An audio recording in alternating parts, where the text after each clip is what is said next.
آخری کڑی عزیزہ افرا بنت محمد الیاس سے گزارش ہے تشریف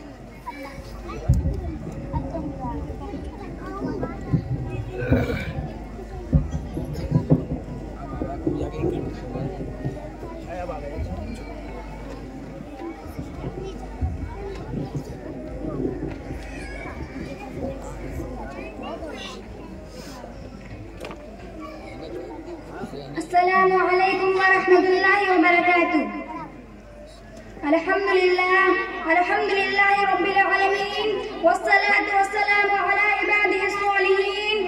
اعوذ باللہ من الشیطان الرجیم، بسم اللہ الرحمن الرحیم۔ یا ایھا الناس اتقوا ربکم الذی خلقکم من نفس واحدہ وخلق منها زوجها وبث منهما رجالا کثیرا ونساء۔ صدق اللہ العظیم۔ قال رسول اللہ صلی اللہ علیہ وسلم یا معشر الشباب من استطاع منکم الباء فلیتزوج النکاح من سنتی۔ آج اس جشن آزادی کے موقع پر میری تقریر کا عنوان ہے جہیز ایک سماجی لعنت۔ ابھی میں نے آپ حضرات کے سامنے کلام اللہ کی ایک چھوٹی سی آیت تلاوت کی ہے اور حضور اقدس صلی اللہ علیہ وسلم کا فرمان پڑھا ہے۔ ویسے رسول اللہ صلی اللہ علیہ وسلم کے فرمان بہت ہیں اور تمام انسانوں کے لیے ہیں، لیکن یہاں پر مخاطب خاص طبقہ اور جماعت کے لوگ ہیں۔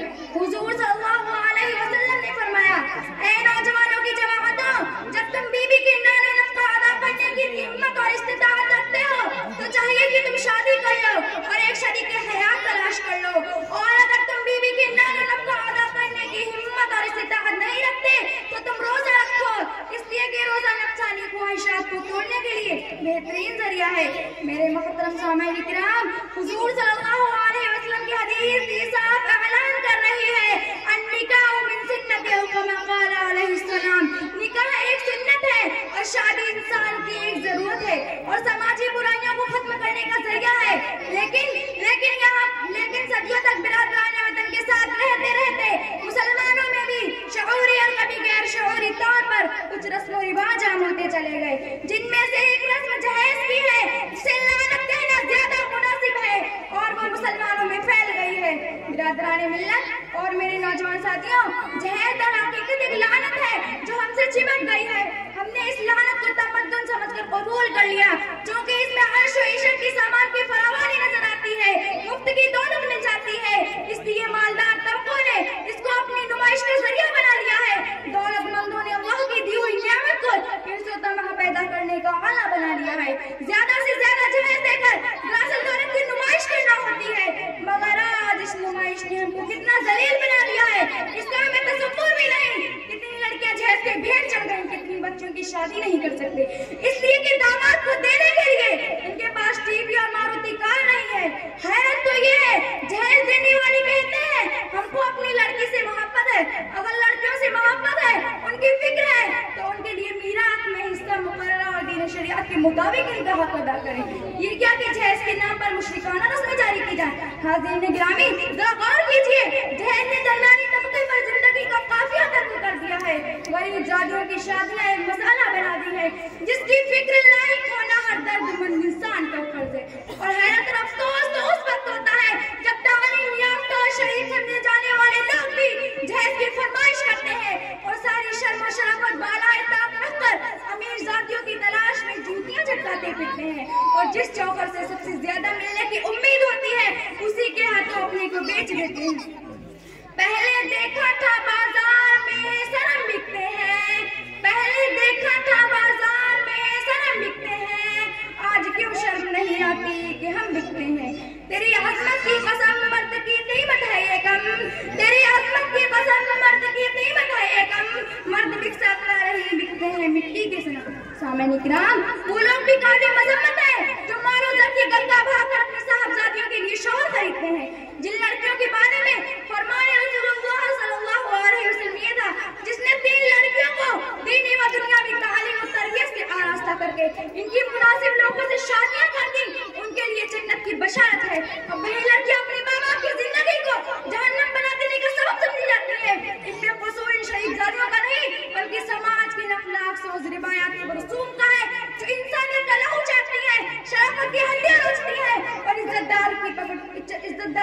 पगड़ियां उछलवाती हैं। इसी पर बस नहीं बल्कि मासूम तो शीशा को खुशी करने पर मजबूर करती हैं।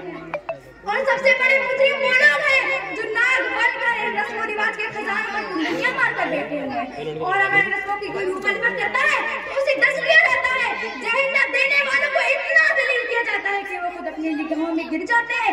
उनकी खुददारी व इज्जत नफ्स का शीशा टूटकर बिखर जाता है और हमारे जाने मुआशरे में सड़कों पर चलने के काबिल भी नहीं रह जाते।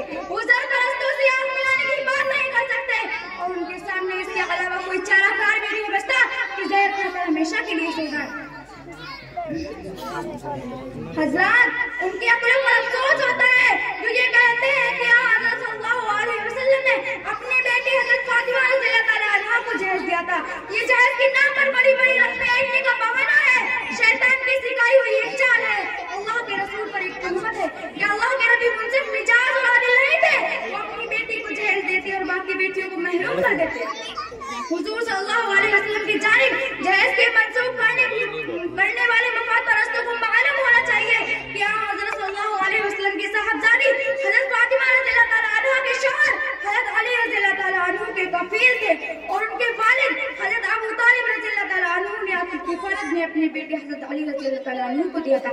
हज़रत अली नादान थे, इसलिए उनके कफील होने की हैसियत से हज़रत सल्लल्लाहु अलैहि वसल्लम पर उनकी मदद वाजिब और जरूरी थी। हाज़िरान मजलिस, जहेज के लालचियों को अल्लाह के रसूल सल्लल्लाहु अलैहि वसल्लम के साथ ऐसा घोटा मजाक नहीं करना चाहिए। अपने गिरेबानों में जाकर अपने दिलों का जायजा लेना चाहिए कि क्या वो गरीब माँ बाप को कर्ज के पहाड़ तले दफन नहीं कर रहे। इसी पर किसी शायर ने क्या खूब कहा है, किसी की खस्ता हाली पर मुस्कुरा कर देखने वालों, किसी की खस्ता हाली पर मुस्कुरा कर देखने वालों, तुझे ले आया इस मंजिल पर तो मुस्तकिल क्या होगा। कोई मालदार इस गुमान में ना रहे कि वो और इसकी नस्लें हमेशा सोनी चांदी से लदी रहेगी। वक्त और हालात का पासा उलटता पलटता रहता है। गर्दिशे ज़माने ने जाने कितने कानूनों को खाक चटाई है, कितने बादशाहों के हाथों में कासा बधाई दिया है। काश हमारी कौम इल्म के जेवर से आरास्ता होती, वो अपनी असलाफ की तारीफ करती, वो कौमों के उरूज व ज़वाल की दास्तानों का मुताला करती। सामईन इकराम, जहेज की तबाहकारियां आज मुआशरे में इस हद तक पहुंच गई है और हालात ने ऐसा खौफनाक इख्तियार कर लिया है कि गरीब वालिदैन की काबिल से काबिल लड़कियां अपने मुस्तकबिल से मायूस होकर जहर खाकर या खुदकुशी करके अपने गले में फांसी का फंदा डालकर मर जाती या अपने आप को आग में जला डालने पर आमादा हो रही हैं। इस रस्म बद को जब से उखाड़ फेंकने के लिए हमारे नौजवान तबके को आगे बढ़कर इस्लाही इक़दाम करना होगा और अहम करना होगा कि वो ना जहेज लेंगे और ना ही मुआशरे में किसी दूसरे को जहेज लेने देंगे। अगर मुस्लिम नौजवान हर मोहल्ला हर गांव में एक मुखालिफ जहेज कमेटी कायम कर इस सिलसिले में इक़दाम करे तो बड़े अच्छे नताइज निकल सकते हैं और गरीबों मासूम लड़कियों का भला हो सकता है जो जहेज की रस्म न होने की वजह से साल से नेक सीरत लड़कों की राह तक रही है, जो आगे बढ़कर इन बेकसों का हाथ थाम सके और एक पुरमसरत और खुशगवार जिंदगी का आगाज कर सके। इस किस्म का इस्लाही इक़दाम न सिर्फ खुदा और रसूल की खुशनुदी का बाइस होगा बल्कि एक अच्छे और मिसाली मुआशरे में तस्कीर की राह में मुआविन मददगार भी हो सकेगा। नौजवान मिल्लत अपनी रोजी अपनी जिंदगी की आशाएं से अपने हाथों की कमाई से हासिल करें। किसी की अता करदा दौलत से जिंदगी को ज़ेब और ज़ीनत बख्शना कोई खुददारी तो नहीं, किसी का चिराग गुल करके अपनी महफिल में उजाला करना बेज़मीन लोगों का शेवा है, किसी अक्लमंद का तरीका नहीं। इस्लाम सरासर रहमत का चश्मा है, इसमें जिंदगी के हर गोशे और शोशे के लिए रहनुमाई है। इसके उसूलों को मानने से जिंदगी आसान और इसमें बातिल की आमिश करने से और रस्म रिवाज को शामिल करने से जिंदगी दुश्वार हो जाती है। मुसलमानों, इस्तिया में होश में आ जाना चाहिए वरना बर्बादी हमारी किस्मत बन जाएगी। मैं इन्हीं चंद बातों पर अपनी तकरीर खत्म करती हूँ। दुआ करें अल्लाह तबारक व तआला हमारे तमाम मुस्लिम भाइयों को जहेज की लानत से बचाए और निकाह शादी और ब्याह को सादगी से अंजाम देने की तौफीक अता फरमाए। और इसी के साथ मैं आप सबसे एक शेर के साथ जुदा होती हूँ। हर शहर हर गली में है चर्चा जहेज का, हर शहर हर गली में है चर्चा जहेज का, दुनिया में ये रिवाज है अच्छा जहेज का। लड़के का जन्म होते ही कहता है फख्र से, लड़के का जन्म होते ही कहता है फख्र से, 5 लाख का टिकट है ये बच्चा जहेज का। लड़की के वालिदैन की नींदें हराम है, लड़की के वालिदैन की नींदें हराम है, जब से सुना है शहर में चर्चा जहेज का। आखिर दावाना بعد الحمد لله رب العالمين. السلام علیکم ورحمۃ اللہ وبرکاتہ. افرا